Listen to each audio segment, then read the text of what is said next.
Okay. You know what they say about third time's a charm. I think I'm on my fourth or fifth time. How we doing? Let's just talk about the elephant in the room here. The Bumblebee 2. Know Your Joe, one of my subscribers and viewers, has sent over a Bumblebee 2 to the USB condenser microphone to check out. So we're going to do a little review on it. If that's something you're interested in, stick around. And I feel like Mr. Wilson from Tim the Toolman Taylor.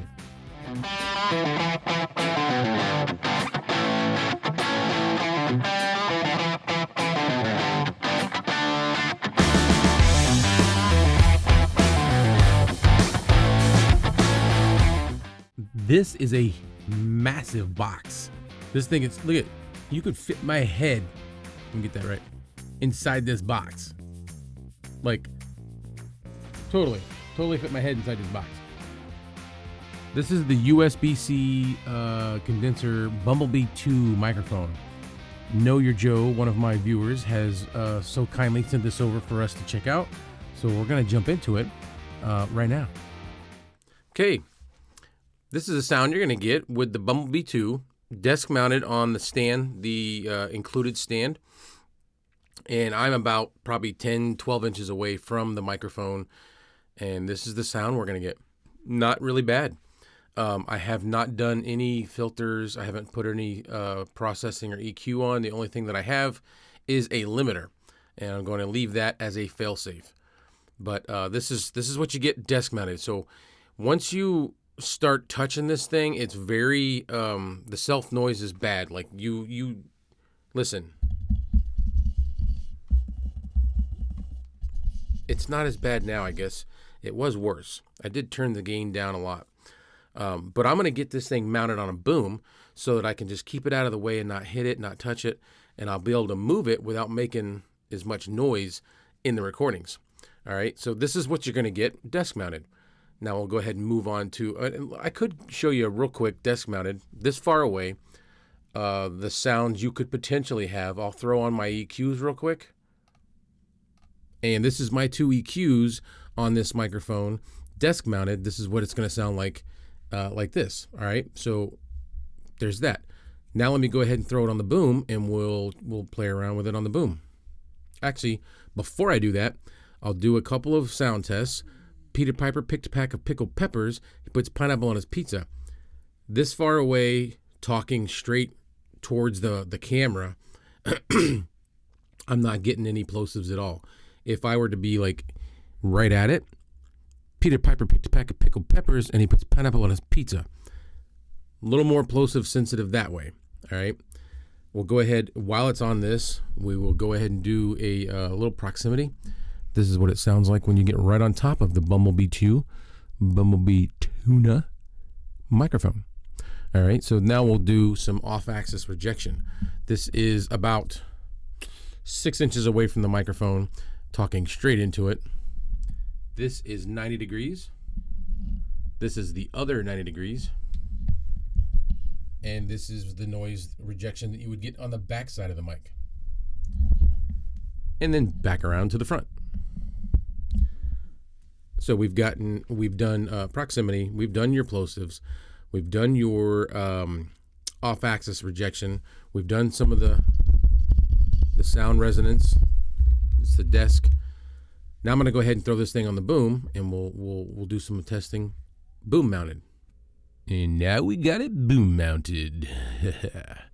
This is the Bumblebee 2 mounted on a boom, and this is the sound you would get. I'm about 6 inches away from the microphone. I am not talking directly into it. I'm talking at about a 45-degree angle across it, keeping my plosives away from the capsule.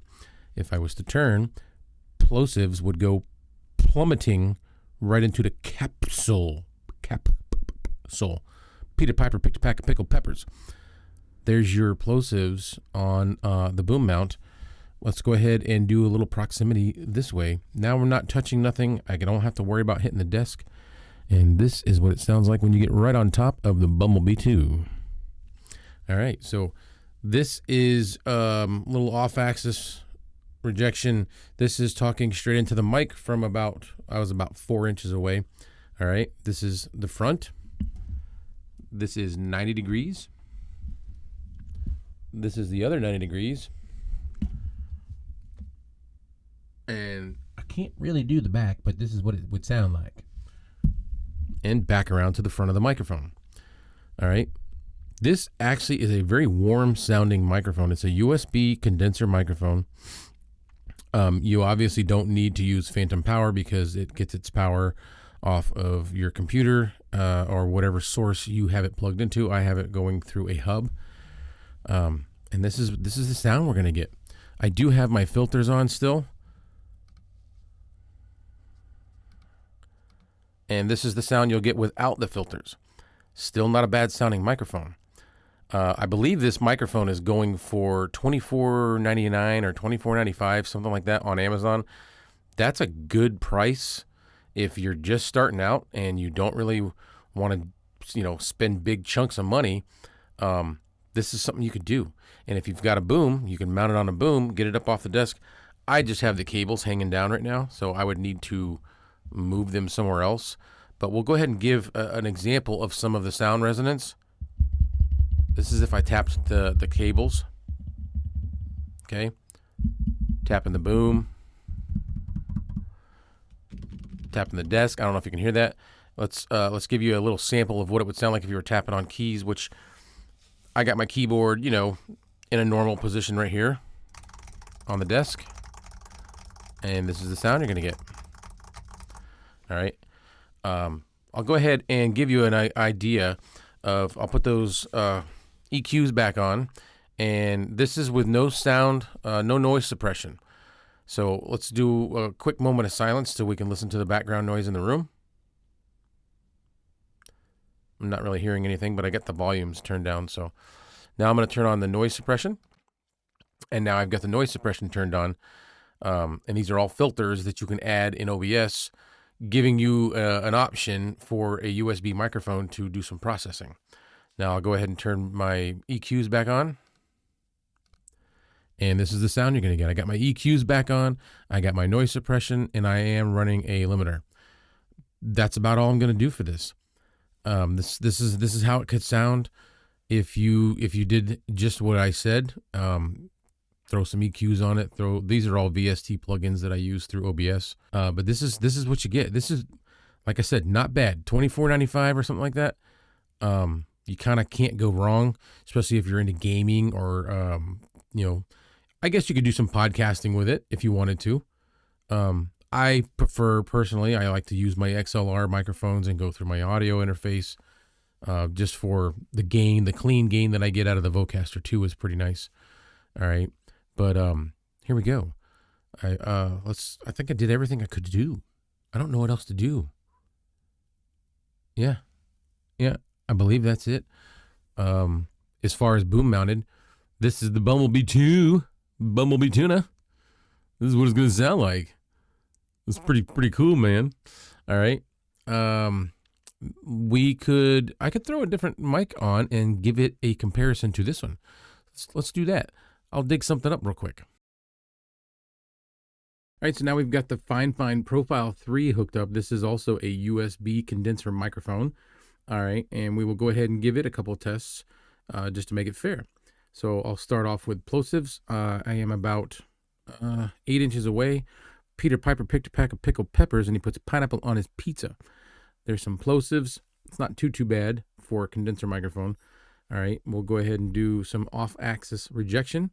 We're talking straight into the front of the mic from yet still about 8 inches away. This is from the side of the microphone. And this is from the back of the microphone. And this is what it's going to sound like when you get right on top of the Fifine Profile 3. This is your proximity effect. It does have some handling noise when you're playing around with it on this little mic stand. Typically, I will put this on the boom as well, just to get it up off the desk and away from my phalanges from touching it and making noise. This is a solid mic. It's metal, but it's still going to have some, some sound resonance if you're messing around with it. All right, so there's the Fifine Profile 3. I do not have, I do. This whole time I've been using my 2 EQs and my noise suppression. So I'll go ahead and turn those off so you can see what it sounds like without those. Let me just hold this right about here, and we will go ahead and do that. All right, so now I've got those EQs off. This is what the mic sounds like with no EQs. I do have the noise suppression on, so I'll go ahead and turn that off so you can catch a glimpse of the background noise in the room. And now the noise suppression is off, so that you should hear some white noise introduced, some airiness from the room. All right, but this is 45 degrees off axis, holding it, still about 8 inches away from my mouth. This is the Fifine Profile 3 in comparison to the Bumblebee 2. All right, let me turn them filters back on. And this is what you get with the filters on the Fifine Profile 3. What do you think? This is a really good microphone, but it also is a little bit more expensive than the Bumblebee 2.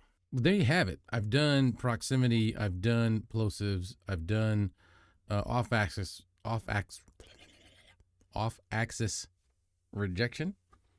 I compared it to the Fifine Profile 3. This actually is pretty loud. This is a really strong microphone.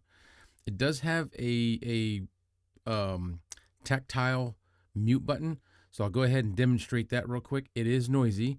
All right, so this is what it sounds like when you click the mute button on the Bumblebee 2.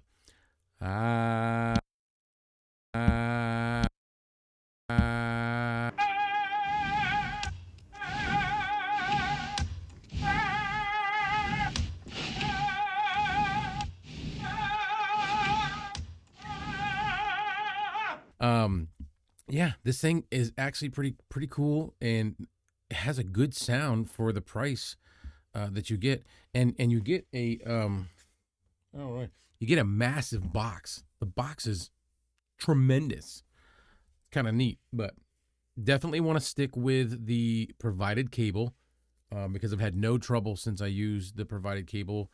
I tried to use a USB-C to C just because it's easier for me. It's a no-go. You want to stick with the cable that comes with it. That's all I've got. That was a burp. It was like I hit it. That's all I've got for the Bumblebee 2.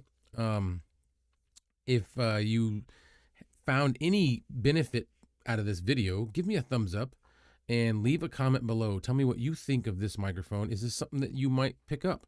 I can't really say you shouldn't, because it's a good price. It's a good price, a decent sounding USB microphone. Not a bad idea to have just kind of hanging around. It could be your daily driver, or it could just be something that you have in the back shelf just in case, but leave a comment below. Let me know what you think about this compared to the Profile 3. I didn't run the Profile 3 through all of its paces because we've done that before. That is a really nice microphone. So I'm not criticizing it at all. This is, like I said, this is the sound you're getting out of this thing. I'm probably 10, 12 inches away. I think it's a great microphone, and I want to say thank you to Know Your Joe for sending this out. It did give me something to do. I've been running dry. I've heard nothing from my 2 reps, and I'm getting crickets, and I can't keep buying stuff myself to do these reviews for you guys. You can just only dig in your pockets so much. I'm not loaded at all. But there you go. Like I said, leave me a comment below if this was something that you were interested in. If you haven't subscribed, I would appreciate a subscribe. I do gear reviews all the time when I can. I say that, but then I have been running dry. But I do reviews on microphones, audio interfaces, booms, little gadgets, things that make life easier when it comes to YouTube content creation or podcasting. So if those are all things that you like, please subscribe, and I will see you in the next video. See you later.